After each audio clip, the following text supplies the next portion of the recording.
Ito po ang ating napakagandang Luna Pep Luxury Stroller. So, good for newborn siya na higa. At to 3 years old ang kanyang standard. Pero it depends pa rin po sa laki at timbang ng baby po ninyo. Especially kapag medyo petit. Hanggang 4 to 5 years old. Okay? Already washed na po ito. Clean and sanitized. And ready to use. Okay? So, ito po yung details po niya 1 by 1. So, unahin natin sa kanyang canopy. Wala po siyang faded, walang discoloration. Dark pink.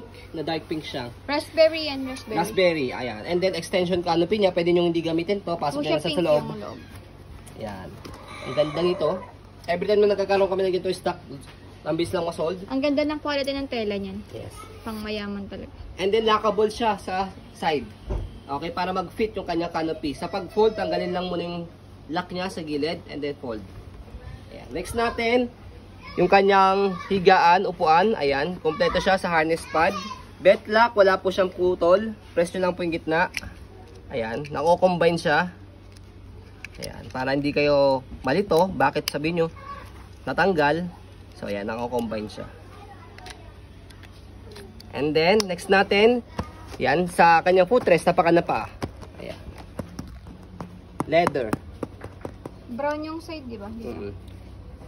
And then yung gulong niya, ang ganda ng gulong niya, hindi nabubutas. And then makapal, ayun, goma. Quality talaga sinuna. Yes. Kaya mahal. Dami naghahanap sa amin ng ganito. Ayan. Easy to maneuver, nag-swivel. Body frame niya, black. Go. And then sa likod, ayan, yung gulong niya, makapal again. Ayan, basket. So stopper niya dito. Baka mamaya hindi nyo mahanap. Ito. Hindi atangat yung stopper. And then, angat lang po siya para mag-go. Ayan. Okay? So, next natin sa paghiga po sa kanya, di-zipper siya dito sa side. Dalawang zipper. Dalawang recline yun, di ba? Pwede siyang semi-recline. Unang zipper lang muna. I mean, di pala siya talaga. Ayan. Higa lang talaga siya diretso, tapos nakaupo. Ayan. Pangalawang zipper, kung gusto niyo siyang nakahiga. Ayan. Okay? So, meron ditong strap pa. Strap nyo lang siya. Para naka-cover si baby. Ang ganda ng zipper niya, quality. Hindi kaya yung ang ganda ng And then meron siyang maliit na peekaboo dito. Ayan, hindi siya naninilaw. Okay? Velvet ba to? Ganitong tela. Ayan. Ganda. And then yung kanyang body frame sa kabilang side.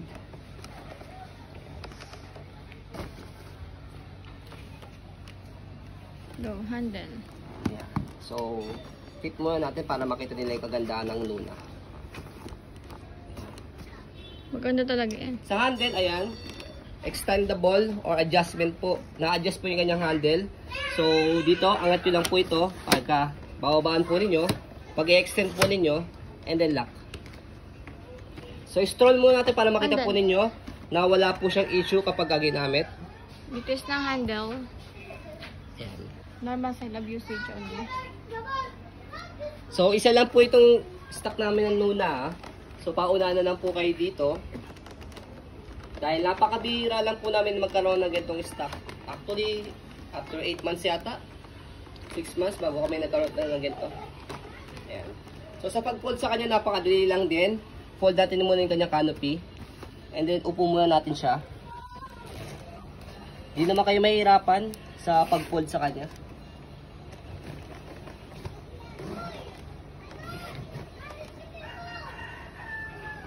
Next yan, kapag naka-fold na siya, so, paiksiin nyo muna yung kanyang handle.